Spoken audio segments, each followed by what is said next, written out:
There are many reasons why someone would become an arsonist, whether they start fires for insurance money, to cover up crimes, for revenge, to feel like they're in control, for excitement and pleasure, or just have an irresistible urge. A condition called pyromania. Arsonists can be some of the most malicious criminals and often think that fires will destroy any evidence of their guilt, often causing millions of dollars in damages and killing thousands of victims in the process. These are 11 most horrifying infamous arsonists.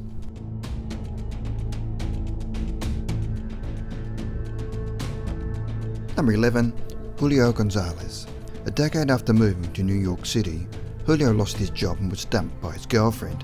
He then went into an illegal bar in the Bronx called the Happy Land Social Club, where he visited his former girlfriend Feliciano, who worked as a coat-check girl, telling her to quit. When the woman begged him to leave, Julio got angry and started shouting threats, after which a bouncer threw him out of the club. Furious, Julio decided to express his anger in an horrific way. After purchasing $1 worth of gasoline at a local gas station, he returned to the club and poured the gasoline over the stairs that was the only exit to the building and started a fire. The fire was so fierce that the patrons didn't have time to even stop their activity, let alone negotiate the steps and flee, and they were found dead and transfixed. Gonzalez watched the firefighters battle the blaze, then went home to nap. The fire killed 85 people, with Feliciano one of the 6 survivors, and then telling the police about her fight with Gonzalez. When searching Gonzalez's home, they found his gas-soaked clothes still in his apartment, and Gonzalez admitted to setting the fire. He was found guilty and is now serving 4,350 years in prison. Number 10. Jason Robert Burkay and Daniel George McAllister. Jason and Daniel were both brought up in extremely religious households. However, when both men became older, they started to question their faith. After Jason dropped out of the University of Texas and Daniel's mother died, the two men started to become interested in Satanism.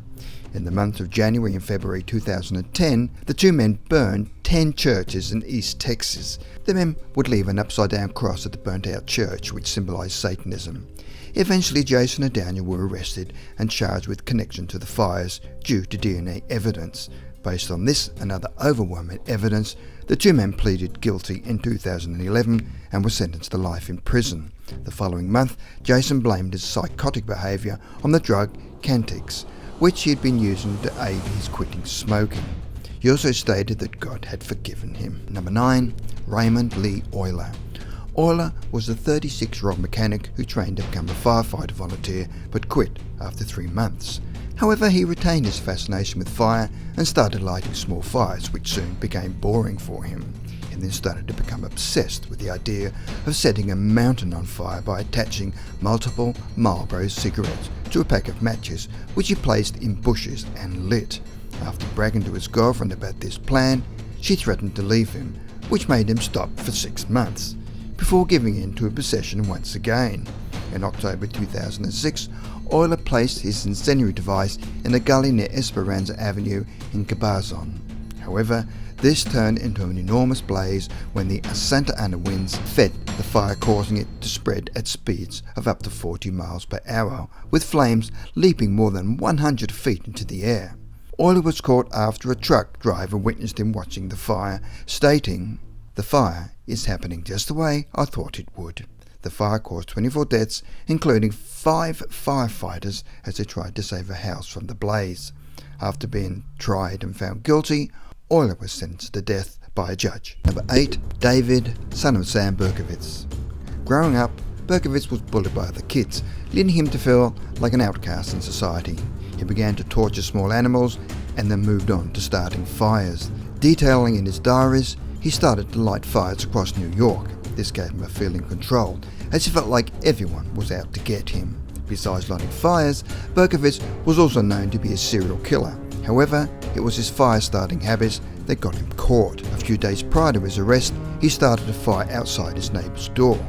The neighbour was suspicious that Berkowitz had started the fire and gave police threatening notes that Berkowitz had sent him. Based on those notes and an eyewitness description of Berkowitz, he was arrested. Berkowitz admitted to starting 1,411 fires, which had led to an unknown number of deaths and to murdering 6 people. Number 7. Paul Keller. Known to be one of the most notorious serial arsonists in American history, Keller is responsible for setting at least 70 fires resulting in 3 deaths in Seattle around the 1970s and 80s. Paul Keller disguised himself as an advertising salesman and an active churchgoer who had set fires to homes, churches and businesses across 4 counties. Keller was eventually caught in 1993 and was sentenced to 99 years in prison. Number 6. Earth Liberation Front. This eco-terrorist group has been known to spread their message against exploitation and destruction of the environment. Nicknamed ELF, they caused millions of dollars worth of damage at Vail, Colorado by setting fire to part of the ski resort. They set fire to Vail because of its plan to expand, which would ruin a lynx habitat sanctuary in the state. The arson case drew national attention, and ELF still remains one of the top domestic terror threats in the US. ELF also claimed to have torched 30 SUVs at a dealership, several laboratories, multi-million-dollar homes and more. Many of the ELF arsonists have been arrested and are still serving jail time. Number 5. Peter Dinsdale. Peter Dinsdale was a very troubled child. His mother worked as a prostitute and neglected him as she disliked his freak's appearance and epileptic fits.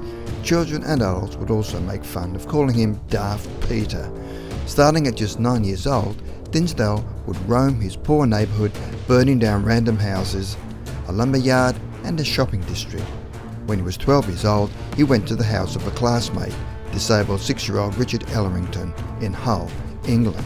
Arriving at Richard's house in the early morning, while the Elleringtons were asleep, Peter poured paraffin in a window and tossed in a match. The family woke to the blaze and rushed 5 of their 6 children out of their burning home. Due to his disability, Richard didn't make it out. From 1973 to 1979, Dinsdale set more than 30 fires, killing 26 people in total. After authorities began an arson investigation, eventually Dinsdale became a suspect and confessed to 11 fatal fires, showing investigators the locations of each one. Dinsdale pleaded guilty to 26 counts of manslaughter and remains in a psychiatric hospital. Number 4. Thomas Sweatt. For more than 30 years, Marine soldier Sweatt lit hundreds of fires in the metro Washington, D.C. area. He would follow men he found attractive home and set their house or car alight. He would also often toss incendiary devices into police cars and watch them burn. His incendiary device would be a milk jug filled with gasoline and with the opening plugged with a piece of clothing that served as a wick.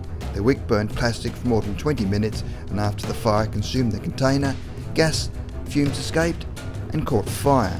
2 of his fires targeted elderly women who were unable to escape and later died. A pair of marine dress uniform pants were found at the scene of a fire in Arlington, Virginia in December 2004.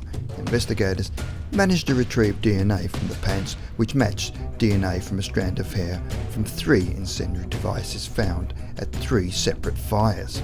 When investigators visited the Marine base in southeast Washington, Naval Criminal Investigation Services mentioned suspicions that Sweatt had been responsible for several car fires on base, but they didn't have any proof. For weeks, police put Sweatt under surveillance until they were able to retrieve some of his DNA, which was a match. Sweatt has started over 350 fires, which killed at least 2 people. He is now serving a life sentence in federal prison. Number 3. Benjamin Christensen. A former volunteer firefighter, Christensen is responsible for lighting 7 fires that destroyed homes, businesses and landmarks from 2007 to 2008. Working part-time at a gas station, Christensen walked a half-mile to a sprawling complex where he started a fire that destroyed 7 businesses and left the landmark in ruins. After setting the fire, police said he had returned to the gas station and waited for the fire alarm to sound, then suited up in his firefighter's uniform and returned to fight the fire. After interviewing Christensen about a previous assault on a girl, they uncovered his role in the fires. He told investigators he had lit the fires out of anger and boredom. Christensen's case marks one of the largest multi-agency arson investigations in history. In a 2009 hearing, Christensen pleaded no contest, by which he faces a maximum of 20 years in state prison and 20 years of probation. Number 2. Marc Thompson. Working as a Chicago investment executive in 2002, Thompson intentionally set fire to his two-story home to collect $730,000 in insurance money. To support his high-profile lifestyle, Thompson put his 90-year-old mother into the basement to make it appear she'd set herself on fire. He spread lacquer thinner on the walls and set the fire. Thinking the scheme had worked, he received $600,000 in insurance money, and his mother's death was ruled a suicide.